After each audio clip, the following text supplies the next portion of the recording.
오늘 함께 읽은 25장 말씀은 사무엘의 죽음으로 시작이 됩니다. 사무엘의 죽음은 이스라엘 민족에게 영적으로 그리고 정신적으로 큰 충격으로 다가왔을 겁니다. 1절 말씀인데요. 사무엘이 죽음에 온 이스라엘 무리가 모여 그를 두고 슬피 울며 라마 그의 집에서 그를 장사한지라. 말씀을 보면 사무엘에 대한 이스라엘 민족의 마음이 어떠했는지를 우리는 보게 되는데요. 온 이스라엘 무리가 모여 그를 두고 슬퍼했다라고 말씀합니다.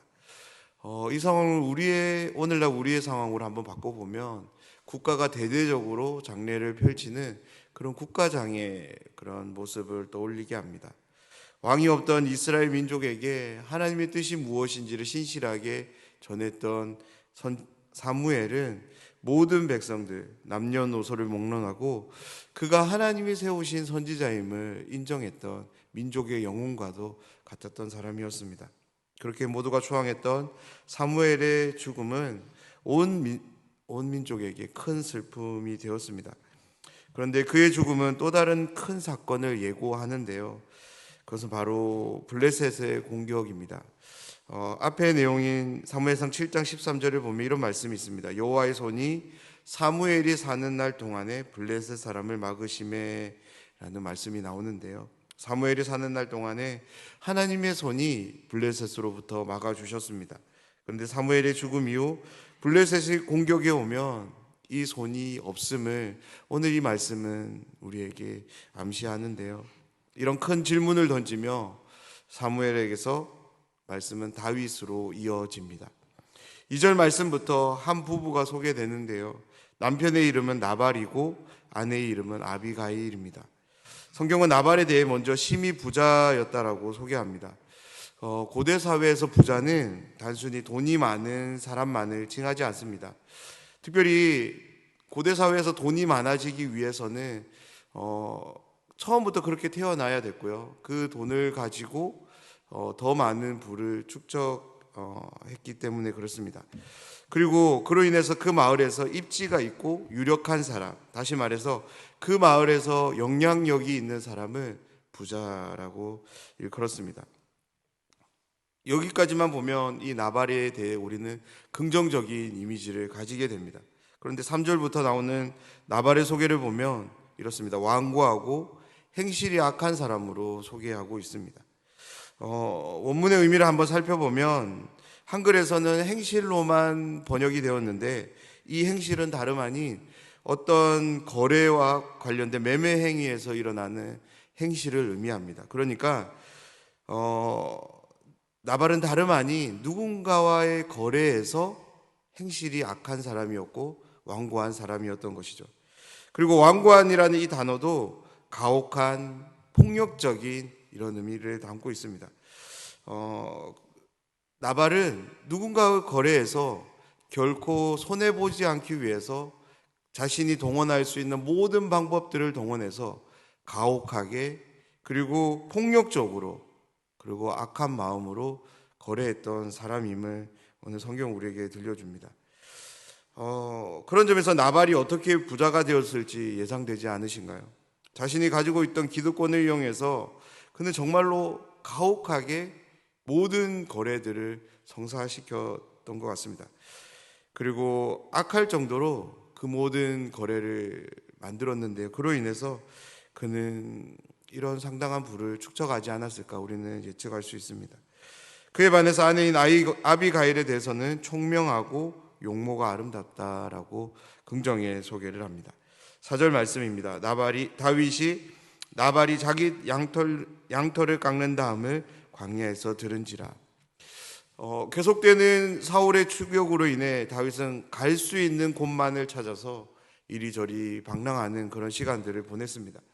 계속되는 방랑은 무엇보다 식량을 확보하는 데 큰 어려움이 되었고 늘 굶주린 상태에서 다윗과 600명인 가량의 사람은 그렇게 함께 했을 것입니다. 그때 다윗과 함께하는 사람들 주변에 나발의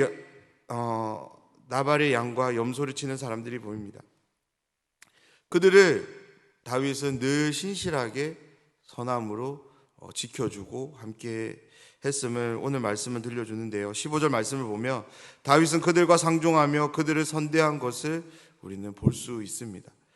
다윗과 무리들은 나발의 그런 모든 목자들의 담이 지어줬고, 그로 인해서 그들은 다윗의 보호를 통하여서 양을 잃지 않게 되었다라고 또한 말씀을 통해 확인하게 됩니다. 이 말씀만 보더라도 다윗은 자신을 그리고 함께하는 600명을 돌보는 것만으로도 힘이 붙일 텐데, 주변의 어려움에도 관심을 갖고 기꺼이 도움을 주었습니다. 물론 보상을 기대하며 이런 행동들은 하지 않았을 것입니다. 그런데 자신들의 처지가 너무 힘든 그때에도 다윗은 늘 선하게 자신의 주변의 모든 상황들에 함께 하고 있었던 것입니다. 그때 나발이 자기 양털을 깎는다는 소리를 다윗은 듣게 됩니다. 사랑하는 여러분, 이 당시에 양의 털을 깎는 일은 그냥 그때가 되어서 털을 깎는 그런 일이 아니라 동네에서 축제로 벌였던 일이라고 합니다. 그리고 무엇보다 이때에는 축제로 했기 때문에 가난한 사람들을 돕는 기간으로 지켜졌다고 합니다.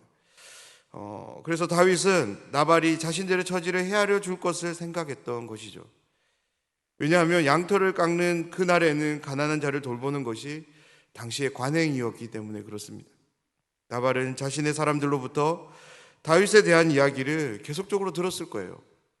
왜냐하면 나발의 양과 염소를 치는 사람들이 다윗의 그런 도움을 이야기했을 것이기 때문입니다. 주변에 이런 어려움이 있을 때 다윗이 도와주었고, 그로 인해서 당신의 재산이 양과 염소가 잃지 않게 되었습니다. 그 이야기를 반드시 했을 것이기 때문입니다.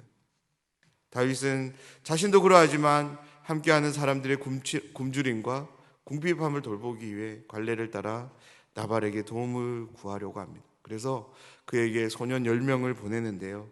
그렇게 보내면서 어떤 말을 해야 되는지를 상세히 알려주며 보냅니다. 다윗이 보낸 소년들이 나발을 찾아가게 되었고, 나발에게 다윗의 말을 전합니다. 다윗의 말을 들은 나발의 행동에 대해서 10절은 이렇게 전하는데요. 나발이 다윗의 사환들에게 대답하여 이르되 다윗은 누구며 이새의 아들은 누구냐? 요즘에 각기 주인에게서 억지로 떠나는 종이 많도다. 앞서 나발이 어떤 사람인지에 대한 성경의 증언을 우리는 보았습니다. 그는 가혹하고 악한 사람이었습니다. 자신이 가진 것들을 누군가와 나누고 베푸는 그런 인정 많은 사람이 결코 아닙니다. 모든 수단과 방법을 동원해서 언제나 우위에 앉으려고 하고 손해가 아닌 이익만을 추구하는 그런 사람이었습니다. 그런 나발은 다윗에 대해 한마디로 정리하는데요. 다윗을 불법을 저지르고 도망하는 종에 빗대어 표현합니다. 그리고 11절에서 본심을 이야기하는데요. 자기의 음식과 물 그리고 공기를 알지도 못하는 사람에게 줄 수 없다라고 단언합니다. 이 말을 소년들은 돌아와서 다윗에게 빠뜨리지 않고 전하는데요. 소년들의 말을 들은 다윗은 자신이 베푼 선에 대해 악으로 갚는 나발에 대해 분노하게 되고 400명을 무장시켜 그를 진멸하기 위해 그에게 향하게 됩니다. 근데 그때 그 자리에 있었던 하인 중 한 사람이 이 모든 상황들을 알게 되고 급히 여주인이었던 아비가일을 찾아가 이 모든 상황들을 고합니다. 특별히 나발이 다윗의 소년들에게 한 이 모욕적인 행동들과 함께 다윗의 무리들 때문에 자신들이 어떠한 일을 겪었는지에 대해서 상세히 들려줍니다. 그러면서 종이 이 일의 해결을 아비가일에게 맡기는데요. 그렇게 한 이유에 대해서 우리 17절 말씀 하반절을 보면 이렇게 말합니다. 주인은 불량한 사람이라 더불어 말할 수 없나이다 라고. 여기서 불량한이라는 단어의 의미는 무가치한 이런 의미도 있습니다. 다시 말하면 이 상황에 대해서 주인에게 아무리 말해봤자 어떠한 해결책도 제시해 주지 않을 것을 하인들도 다 알고 있었던 거죠. 그래서 그 주인에게 나발에게 말하지 않고 현명한 당신에게 말합니다라고 하인들이 말하고 있는 것입니다. 이 말을 들은 아비가일은 주저하지 않습니다. 다윗과 무리에게 무엇이 필요한지를 단번에 알아채고 18절 말씀입니다. 아비가일이 급히 떡 200덩이와 포도주 2가죽 부대와 잡아서 요리한 양 5마리와 볶은 고식 5세아와 건포도 100송이와 무화과 뭉치 200개를 가져다가 나귀들에게 싣고. 아비가일은 다윗에 의해서 자신들의 모든 것이 파괴될 것을 직감했습니다. 18절 말씀에서 급히라는 이 단어에서 아비가일의 마음이 어떠한지를 우리는 살펴볼 수 있는데요. 지체할 수 없는 그런 초각을 다투는 그런 임박한 상황임을 아비가일은 느끼고 이 모든 것들을 준비합니다. 사랑하는 여러분, 아비가일이 준비한 이 모든 것들을 우리가 다시 한번 살펴보기를 원하는데요. 떡 200덩이를 만들고 포도주 2가죽 부대를 준비합니다. 그리고 양 5마리를 잡아서 요리를 합니다. 여분의 양식으로 이용할 수 있도록 볶은 고식 5세아와 건포도 100송이와 무화과 뭉치 200개를 준비합니다. 이것들이 정확하게 얼마나 많은 준비인지를 우리가 체감되지 않아서 놀라지 않는데요. 그냥 단순하게 떡 200덩이와 양 5마리를 잡아서 요리하는 것만 생각해 봐도 이것은 상당한 시간과 그런 노동이 걸렸음에 틀림없습니다. 음식들을 준비하는 가운데 아비가일의 마음은 초조함밖에 없었을 것입니다. 왜냐하면 이것이 빨리 준비되어서 다윗에게 전해서 그 노여움을 풀어줘야지 자신들이 죽지 않게 될 것이기 때문입니다. 선을 악으로 갚는 자들을 해하기 위해 오고 있는 다윗, 그 무리들을 생각하면 그녀는 잠시도 머뭇거림 없이 쉴 새 없이 이 모든 것들을 급히 준비했을 것입니다. 준비를 끝낸 아비가일은 이 모든 것들을 나귀에 태웁니다. 그리고 자기 앞에 소년들을 보냅니다. 마침내 자신들을 해하기 위해 찾아온 다윗과 무리들 앞에 아비가일과 소년들이 서게 됩니다. 21절 22절 말씀을 보면 다윗이 이미 말하기를 내가 이 자의 소유물을 광야에서 지켜 그 모든 것을 하나도 손실이 없게 한 것이 진실로 허사라. 그가 악으로 나의 선을 갚는도다. 내가 그에게 속한 모든 남자 가운데 한 사람이라도 아침까지 남겨두면 하나님은 다윗에게 벌을 내리시고 또 내리시기를 원하노라 하였더라. 성경에는 기록되어 있지 않지만 음식을 가득 싣고 가는 사람들이 다윗과 무리들 만난 후 그 다윗을 향해서 이 음식들은 우리 여주인 아비가일의 명에 따라 당신께로 가는 길입니다 라는 이 말을 건넸던 것 같습니다. 왜냐하면 21절에 나오는 다윗의 말은 무언가 자신이 이러한 행동을 해야만 했던, 할 수밖에 없었던 이유를 설명하는 말처럼 들려지기 때문입니다. 그렇습니다. 다윗은 절대 나발을 해하려는 마음이 없었습니다. 전혀 없었습니다. 그런데 자신들을 돌봐줘야 하는 것이 마땅한 이치임에도 불구하고 그러지 않는 나발의 행동에 대해 다윗은 분노하고 있는 것입니다. 그래서 자신의 화가 얼마나 큰지를 다윗은 이렇게 설명하고 있는데요. 내가 그에게 속한 모든 남자 가운데 한 사람도 남겨두지 않을 거다. 만약 한 사람이라도 남겨두게 된다면 하나님으로부터 벌을 받게 될 것이다. 하나님으로부터 벌을 받고 싶은 마음이 다윗의 마음에는 1도 없었을 것입니다. 무슨 말입니까? 단 한 사람도 안 살려둘 거라는 강한 의지를 이렇게 표현하고 있는 것입니다. 오늘 말씀은 화가 머리 꼭대기까지 차오른 다윗, 그리고 그의 노여움을 달래주기 위해 그를 찾아가는 아비가일, 이 둘의 만남으로 이야기는 끝이 나는데요. 오늘 말씀을 통해 우리가 두 가지를 꼭 기억했으면 좋겠습니다. 한 가지는 누군가로부터 받은 도움은 절대 잊어서는 안 됩니다. 더군다나 악으로 갚는 일이 없어야 됩니다. 나발은 다윗의 도움을 통해 피해가 아닌 안녕을 보장받았습니다. 그렇다면 나발은 다윗에 대해 늘 좋은 마음을 가지고 감사하는 마음을 가지고 살았어야 했습니다. 이것이 당연한 도리입니다. 그런데 나발은 이 당연한 도리를 보이지 않습니다. 오히려 악함으로 다윗을 모욕하고 있습니다. 사랑하는 여러분, 우리의 일상생활에서 누군가로부터 도움을 받게 되었을 때 그 도움을 여러분 절대로 가벼이 여기지 마시기 바랍니다. 아무리 작은 도움이라 할지라도 그 도움에 감사하는 마음을 가진 우리가 되었으면 좋겠습니다.